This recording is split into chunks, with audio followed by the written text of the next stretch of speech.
Density क्या होता है? आज हम डेंसिटी देखेंगे।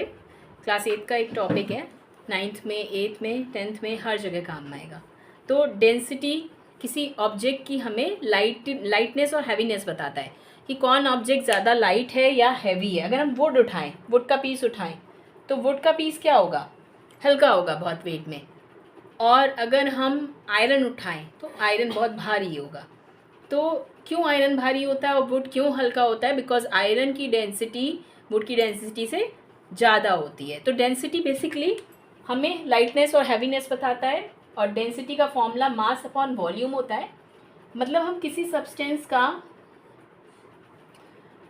वॉल्यूम लें, per unit volume, 1 unit volume, और उसमें उसके मॉलिक्यूल्स कितने पैक्ड हैं या कितना मास कॉन्सेंट्रेटेड है। अगर मॉलिक्यूल्स बहुत पास हैं, एटम्स बहुत पास है और मास बहुत कॉन्सेंट्रेटेड है सब्सटेंस का, तो वो डेंस होगा। और अगर दूर दूर है उसी 1 यूनिट वॉल्यूम में, यानी मास बहुत ज़्यादा कॉन्सेंट्रेटेड नहीं है, तो वो लेस डेंसर होगा। तो density is equal to mass upon volume. इसीलिए लिक्विड्स की डेंसिटी सॉलिड्स की डेंसिटी से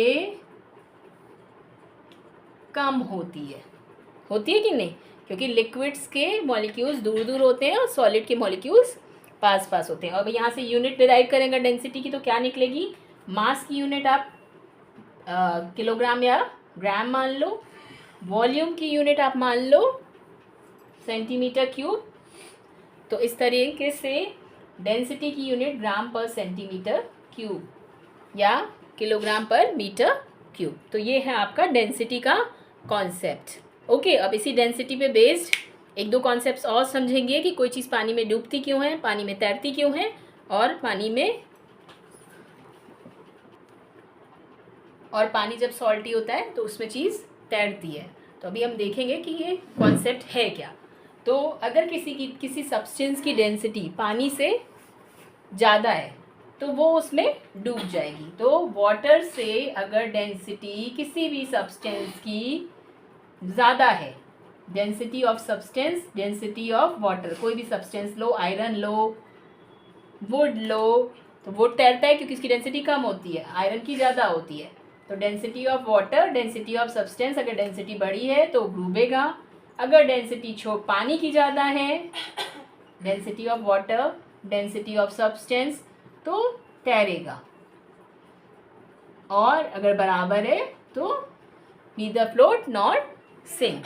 तो अब ये किसी लिक्विड की बात करें तो किसी और लिक्विड में भी यही कॉन्सेप्ट बैठता है। अगर किसी सब्सटेंस की डेंसिटी उस पर्टिकुलर लिक्विड से ज़्यादा है, लिक्विड की डेंसिटी से सब्सटेंस की डेंसिटी कम है तो तैरेगा उसमें, और ज़्यादा है तो डूब जाएगा। और सेम चीज़ उसके लिए अप्लाई होती है कि लिक्विड ले लें, तो अगर डेंसर लिक्विड होगा तो वो कहाँ चला जाएगा? नीचे चला जाएगा।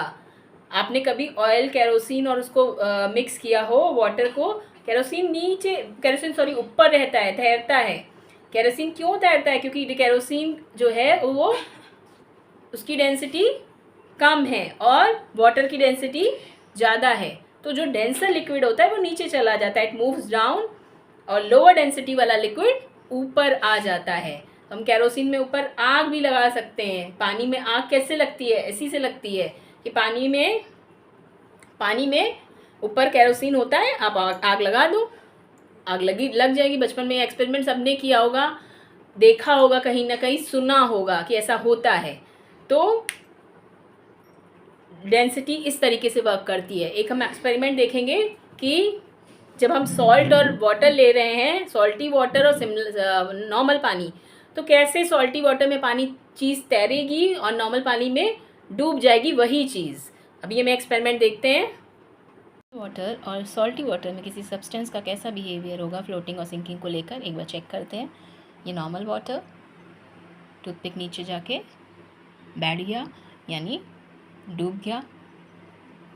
और अब यही काम सॉल्टी वाटर में करके देखते हैं। नीचे सॉल्ट दिख रहा है इस वाटर में, और ये टूथपिक ऊपर आ गया और फ्लोट कर रहा है। तो ऐसा क्यों हो रहा है? ऐसा इसलिए हो रहा है क्योंकि सॉल्टी वाटर की डेंसिटी बहुत ज़्यादा होती है, यानी ज़्यादा कंपैरेटिव टू दिस वाटर इसकी डेंसिटी इस वाले वाटर से इसकी डेंसिटी ज़्यादा है, इसीलिए टूथपिक इसमें फ्लोट कर रहा है।